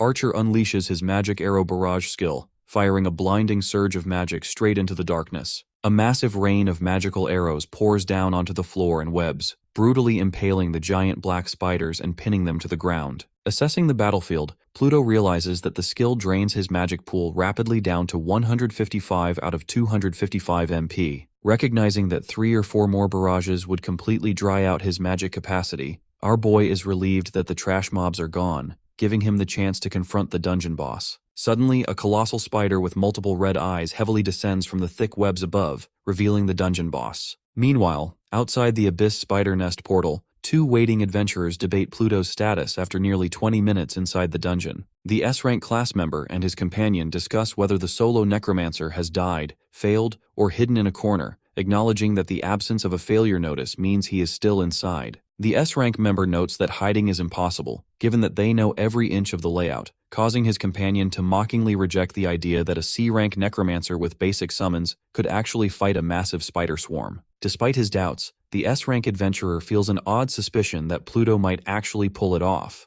though he ultimately convinces himself it is impossible, seeing as no solo recruit can defeat the dungeon boss, the Abyss Spider Empress. Back inside the dungeon, the gargantuan Abyss Spider Empress violently crashes onto the rocky ground, sending huge shockwaves outward. Facing the towering beast, our hero finds the boss larger than expected, smelling the scent of death radiating off its massive frame. The Empress furiously opens its razor-toothed maw and shoots a thick white strand of spider silk straight at Pluto. Fortunately, a skeletal warrior steps in front of our protagonist to intercept the attack, swinging its double axe to slice through the incoming web. Retaliating with his own greeting, Pluto points his giant rock staff at the opponent and sends multiple gunpowder skeletons wilding forward with their explosive barrels. Although the Empress shrieks aggressively while using its sharp legs and silk to shatter several advancing skeletal shields into pieces, the resulting point-blank detonations blast heavily against its dark armor. Because the boss resists the initial fire and continues to struggle fiercely through the flames, our boy decides to lock down its movements entirely. He channels dark energy to summon the colossal red eye of the dead directly behind the monster,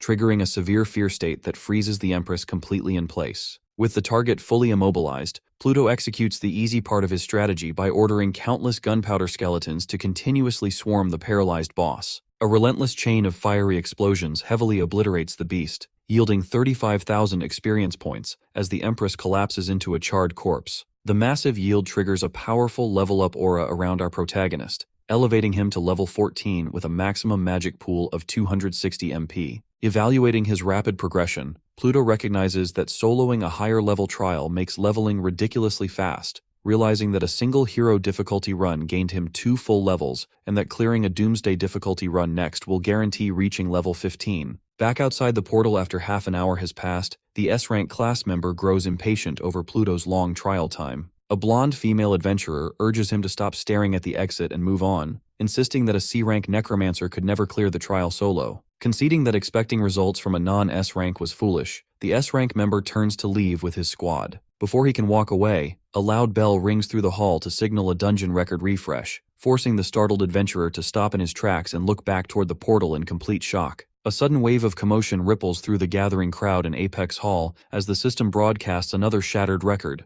leaving the surrounding adventurers completely bewildered by how the notoriously disgusting Abyss Spider Nest could be cleared so quickly for a second time. When someone recalls a solo necromancer heading into that exact trial, the nearby crowd instantly dismisses the idea as pure delusion. However, their laughter collapses into total disbelief as a system screen materializes above the portal to confirm that Pluto, a level 14 necromancer, successfully cleared the Abyss Spider Nest on hero difficulty in just 22 minutes and 12 seconds. Our boy steps out of the portal while rubbing his face in mild annoyance, completely baffled as to why the entire hall is staring at his face. Before he can process the crowd's reaction, Layla hastily rushes up to ask how he managed such an insane solo feat. Pluto calmly explains that while the mob density was exceptionally high, his gunpowder skeletons handled the swarms without issue. This explanation immediately infuriates an arrogant adventurer, who aggressively charges forward to accuse our boy of lying, arguing that no necromancer could summon enough explosives within 20 minutes to wipe out thousands of spiders and reach the boss. Supporting the aggressive adventurer, a female companion and nearby squad members point out that standard necromancers operate under a strict 30-minute summon cooldown, making it theoretically impossible for a few skeletons to survive the opening spiderling wave, let alone clear the dungeon. Leaning in close with a suspicious grin, the arrogant adventurer demands to know what dirty secret our guy is hiding. Pluto responds with cold intensity, unleashing a terrifying flaming skull aura that causes the instigator to violently leap backward in sheer terror. Sweating profusely from the suffocating pressure, the terrified adventurer realizes Pluto has killed before, forcing himself to stay back while desperately trying to save face. To turn the entire room against our boy, the arrogant adventurer loudly questions how a low-tier C-rank necromancer even gained entry into an exclusive facility reserved for the 5 major guilds. The surrounding crowd quickly takes the bait, suspecting Pluto of being a foreign spy sent by hostile nations C or Z to destroy the hall. Watching the onlookers align against our guy, the instigator and an S-rank class member revel in the drama, waiting to see how the cornered necromancer handles the hostile crowd. Unfazed by the rising tension, Pluto channels dark magic to summon skeletal warriors, proving his class identity before producing the golden teleportation crystal provided by Chairman Langley. The sight of the rare artifact instantly sends shockwaves of fear through the room, as the crowd recognizes a token reserved exclusively for senior leadership within the major guilds. With the arrogant instigator left speechless, our hero coldly dismisses their foolish detective games and turns his back to return to the portal, prioritizing his level grinding over useless arguing. As the S-rank member marvels at our boy's unshakable mindset, Pluto privately reflects that he only refrained from beating the instigator into a pulp because Chairman Langley ordered him to keep a low profile. Irritated by his apparent knack for attracting arrogant fools, our protagonist focuses on his true goal, selecting the Doomsday difficulty for the Abyss Spider Nest to maximize his progress now that he understands the layout. A bandaged adventurer watches in absolute shock as the solo necromancer steps back into the portal to tackle the hardest tier available. Stepping back into the web-covered cavern, Pluto acknowledges that while massive swarms of tiny spiders are a total nightmare for standard skeletal soldiers, they serve as the ultimate fuel for his explosive summons. He snaps his fingers to trigger a colossal blast of fire, instantly vaporizing the swarming spiderlings and securing a massive stream of experience points. The superior yield of Doomsday difficulty triggers a bright level-up aura around him, elevating him to level 15. Right on cue, a system notification alerts our boy that hitting this level milestone unlocks a brand new restriction removal. The system completely eliminates his MP limit, permanently granting him a passive +1 MP boost for every single kill scored on a target possessing magic power. Realizing that every professional and dungeon beast now functions as a walking stat point for his magic pool, Pluto smiles upon recognizing that a dungeon packed with hundreds of monsters like the Abyss Spider Nest is nothing short of his personal grinding paradise. A giant black abyss spider violently swings its sharp leg toward our protagonist, but a skeletal warrior instantly intercepts the attack, brutally slashing the leg and spraying green fluid across the ground before finishing off the target. Because the monster possessed magic power, the kill triggers Pluto's newly unlocked restriction removal, permanently boosting his maximum magic capacity by 1 point. Seeking to sweep the remaining threats, he calls upon Archer to unleash his magic arrow barrage. The skeletal marksman draws back his surging bow and fires a blinding torrent of magical arrows that rains down relentlessly, eliminating over 100 magic-bearing spiders in a single volley, and instantly boosting our hero's maximum magic capacity by over 100 points. Contemplating his rapidly expanding status, Pluto recognizes that gaining over 100 magic points through traditional leveling would normally require 20 full levels, whereas his restriction removal achieved it in mere seconds. However, because this specific removal only raises his maximum magic ceiling rather than filling his current supply, our boy decides to manage his remaining pool carefully. Wanting to conserve energy for the upcoming boss, he instructs Archer to stand down and save his magic. To clear out the remaining lower-tier mobs, he snaps his fingers to command his gunpowder skeletons forward. Carrying flaming explosive barrels into the fray, the walking suicide bombers trigger a series of massive, fiery detonations that completely sweep the cavern. Meanwhile, outside the dungeon portal, a group of waiting adventurers converses about whether the solo necromancer can break the established record. Given that the Doomsday difficulty drastically boosts monster strength, they reason that even an exceptional solo player would need at least an hour to clear the trial, feeling confident that their team's record is safe after only half an hour. Inside the cave, our hero confronts the colossal Abyss Spider Empress, which radiates a terrifying red aura. Without wasting any time, Pluto unleashes a catastrophic chain of explosions that completely engulfs the boss area. As the thick flames dissipate to reveal the heavily charred corpse of the Empress, Pluto stands calmly, having secured a massive 60,000 experience payout from the Doomsday boss kill alone. This colossal yield triggers a bright level-up aura, instantly elevating him by 2 full levels up to level 17, while leaving him with 10 unallocated stat points. Our hero marvels at the incredible efficiency of the Apex Dungeon Hall, realizing that solo clearing guarantees that no experience points are shared with teammates. Furthermore, his total magic pool has surged dramatically after eliminating over 600 magic-bearing targets throughout the run. Checking his inventory interface, Pluto finds his slots completely overflowing with dungeon gear drops. Because none of the equipment suits a pure caster, he decides to head directly to the hall exchange to sell off the loot. Outside the portal, a loud notification chime echoes through the complex, signaling that Pluto has successfully shattered the Doomsday difficulty record with a time of 36 minutes and 36 seconds. The surrounding crowd erupts in awe over a solo player breaking 2 records in a single day. Onlookers celebrate the rising legend, with an S-rank class member openly admiring our hero's unshakable mindset and expressing a burning desire to fight alongside him. Excited by the display, the adventurer urges his bandaged teammate to jump into another dungeon. However, the heavily injured veteran, having spent a month preparing and losing an eye only to see his record crushed in 30 minutes,